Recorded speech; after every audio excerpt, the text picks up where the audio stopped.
பிறந்தநாள் கொண்டாட்டங்கள். எல்லாரும் சேர்ந்து எழுந்து நின்று happy birthday to you, happy birthday dear அண்ணா, ஹாப்பி பர்த்டே. அதை பாட போகிறோம். I will start. Happy birthday to you, happy birthday dear அண்ணா, happy birthday to you, may God bless you, may God bless you. மாணவ மாணவியர்கள் என்பது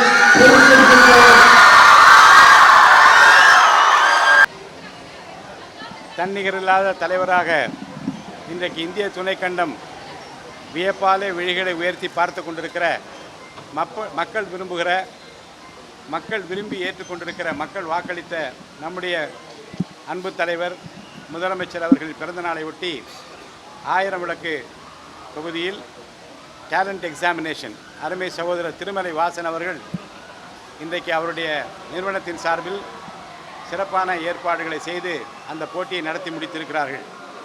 தங்கப்பரிசு, வெள்ளி பரிசு, நற்சான்றிதழிலிருந்து கலந்து கொண்ட அத்தனை பேருக்கும் பரிசுகளை அள்ளி வழங்கி இருக்கிறார்கள்.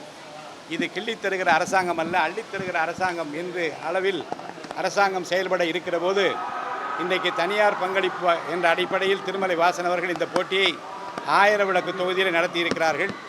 1000 விளக்கில் ஆரம்பமாகிறது அந்த பிறந்தநாள் கொண்டாட்டங்கள்.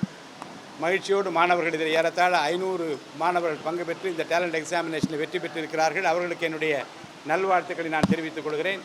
தமிழகம் முழுவதும் அமைதியாக மக்கள் விரும்புகிற வண்ணம் நலத்திட்ட உதவிகளை எல்லாம் வழங்க வேண்டும் என்று இன்றைக்கு திட்டமிட்டிருக்கிறோம். நிச்சயமாக மக்கள் விரும்பி ஏற்றிருக்கிற நம்முடைய அண்ணா, நம்முடைய இல்லத்தில் இருக்கிற ஒருவருக்கு பிறந்தநாள் என்று சொல்லக்கூடிய அளவிற்கு இன்றைக்கு மகிழ்ச்சியோடு அந்த பிறந்தநாளை கொண்டாடி கொண்டிருக்கிறார்கள். அதன் துவக்கமாக இந்த விழா இன்றைக்கு சிறப்பாக நடந்து முடிந்திருக்கிறது. நிகழ்ச்சி ஏற்பாட்டாளர்கள் அவருக்கு என்னுடைய மனமார்ந்த பாராட்டுகளை, திருமலை வாசன் குழுவினருக்கு என்னுடைய நன்றியையும் பாராட்டுகளையும் 1000 விளக்கு தொகுதியினுடைய சட்டமன்ற உறுப்பினர் முறையில் நான் தெரிவித்துக் கொள்கிறேன். சார், அதிமுக உள்ளிட்ட பல்வேறு கட்சிகள் வந்து தொடர்ந்து தாவேக்கால இணைஞ்சிட்டு இருக்காங்க. முக்கிய நிர்வாகிகளாம் இதை எப்படி பார்க்குறீங்க? நாளுக்கு நாள் புதிய முன்னாள் அமைச்சர்கள், முன்னாள் சட்டமன்ற உறுப்பினர்கள் தொடர்ந்து வந்துட்டே இருக்காங்க. இந்த பேரவைத் தலைவர் என்கின்ற முறையில் ஒரு கட்சியிலிருந்து இன்னொரு கட்சிக்கு வருவதை பற்றி நான் எந்த ஒரு விவரத்தையும் நான் தெரிவிக்க விரும்பவில்லை. மக்கள் விரும்புகிற ஒரு கட்சிக்கு அவர்கள் முழுமையாக சென்று சேர்கிற உரிமை அவர்களுக்கு இருக்கிறது. எந்த கட்சியாக இருந்தாலும் அவர் விரும்புகிற ஒரு கட்சியில் தங்களுக்கு நல்லது நடக்கும், மக்களுக்கு நல்லது நடக்க வேண்டும் என்று விரும்புகிற இவர்கள் தான் செய்வார்கள் என்று அவர்கள் நம்புகிற ஒரு கட்சியில் யார் போய் சேர்ந்தாலும் அதில் என்ன தவறு இருக்கிறது? சனிக்கிழமை தோறும் ஆள் பிடிக்கும் வேலையில் தாவேக்கா ஈடுபடுகிறதா என முன்னாள் அமைச்சர் ஆர்வி வந்து விமர்சனம் பண்ணியிருக்காரு. தாவேக்கா அப்படின்னு பார்க்குறீங்க? இந்த கட்சியில் என்னை நான் சேர்ந்தபோது என்னை ஆள் பிடித்து நான் சேரவில்லை. நானாகவே விரும்பி ஏற்று, நான் ஏற்கனவே பலமுறை சொன்னேன், புரட்சித் தலைவர் எம்ஜிஆருக்கு பிறகு இன்னொரு எம்ஜிஆரை நான் தேடினேன். எங்கே கிடைப்பார் என்று நான் தேடி பார்த்தேன், ஏங்கினேன். என் இயக்கத்தை போக்குகிற, வாட்டத்தை போக்குகிற ஒரு மாபெரும் தலைவராக தளபதி விஜயை பார்த்து நானாக தான் போய் சேர்ந்தேன். என்னை யாரும் ஆள் பிடிக்கவில்லை. அதுதான் இன்றைக்கு ஒருவேளை தமிழகம் முழுவதும் அவர் ஆட்சி பொறுப்பு ஏற்றவுடன் ஒரு டிரான்ஸ்பரண்ட் கவர்மெண்ட், வெளியரங்கமான ஒரு அரசாங்கம், ஊழலற்ற அரசாங்கம், லஞ்ச லாவண்யமற்ற ஒரு அரசாங்கம், மக்கள் விரும்புகிற திட்டங்களை நிறைவேற்றுகிற ஒரு அரசாங்கம் கிடைக்க வேண்டும் என்று ஏங்கி கிடந்த மக்களுக்கு இப்படி ஒரு தளபதி விஜயின் தலைமையில் அரசாங்கம் கிடைத்திருக்கிறது. அப்படிப்பட்ட கட்சியிலே சேர வேண்டும் என்று யார் விரும்பினாலும் அதில் என்ன தடை இருக்க முடியும்? ஆள் சேர்க்க வேண்டிய அவசியமில்லை. அலை அலையாக, அணி அணியாக யார் போய் சேர்ந்தாலும் நல்லவரை தேடி போவதை நான் வரவேற்போம் என்பதை தெரிவித்துக் கொள்கிறேன். எல்லா இடத்துலையுமே பாலியல் குற்றச்சாட்டுகள், சட்டமன்ற உறுப்பினர்களே பாலியல் குற்றச்சாட்டுகள்லாம் வச்சுட்டு இருக்காங்க. எல்லா தொகுதியிலுமே எல்லா இடத்தையுமே நடந்துட்டு எல்லாவற்றையும் முறையாக விசாரித்து சட்டப்படி விரல் நுனியிலே விவரங்களை வைத்துக் கொண்டிருக்க நம்முடைய தமிழக முதல்வர் யார் தவறு செய்திருந்தாலும் தயக்கம் காட்டாமல் நிச்சயமாக நடவடிக்கை எடுப்பார். அதை பற்றி உங்களுக்கு கவலை வேண்டாம்.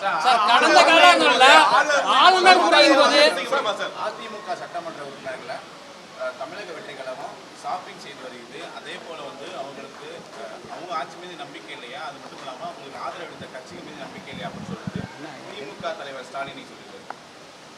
அரசியல் ரீதியான கேள்விகளை இப்போது நான் பதில் சொல்வதை தவிர்க்க விரும்புகிறேன். அரசை பொறுத்த வரைக்கும் மிக சிறப்பாக செயலாற்றி கொண்டிருப்பதாக, திட்டங்களை தீட்டி வருவதாகத்தான் செய்தித்தாள்கள், ஊடகங்களை நான் படித்து கொண்டிருக்கிறேன். நாம் மக்களும் பார்த்து கொண்டிருக்கிறார்கள். இப்போது ஆள வந்திருக்கிற புதிய அரசுக்கு அவகாசம் தர வேண்டும்.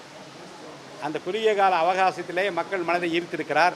அவர் அறிவித்திருக்கிற திட்டங்கள் எல்லாம் பெரிய வரவேற்பு இன்றைக்கு பெற்றிருக்கிறது.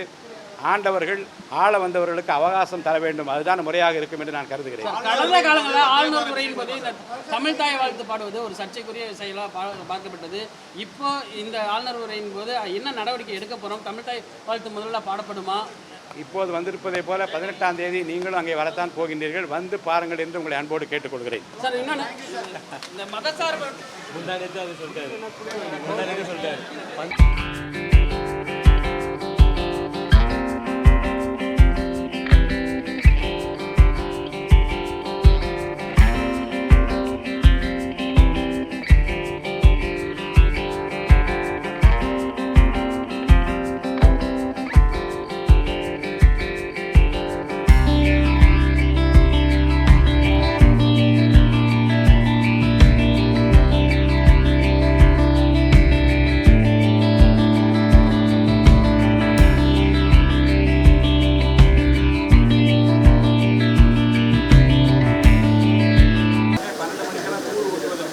மாரியம்மன் கோயிலுக்கு அழைத்தார். அங்கேயும் நான் போய் பேசினேன். மாண்புமிகு ஈஸ்வரன் அவர்கள் அந்த கூட்டத்தில் வந்து என் பேச்சை கேட்டிருந்தால் நான் எப்படிப்பட்ட கருத்துக்களை உள்ளத்தில் வைத்து தெரிந்து கொண்டிருக்க முடியும். இருந்தாலும் அவர் சொன்ன கருத்தை நான் மனதில் வாங்கிக் கொள்கிறேன்.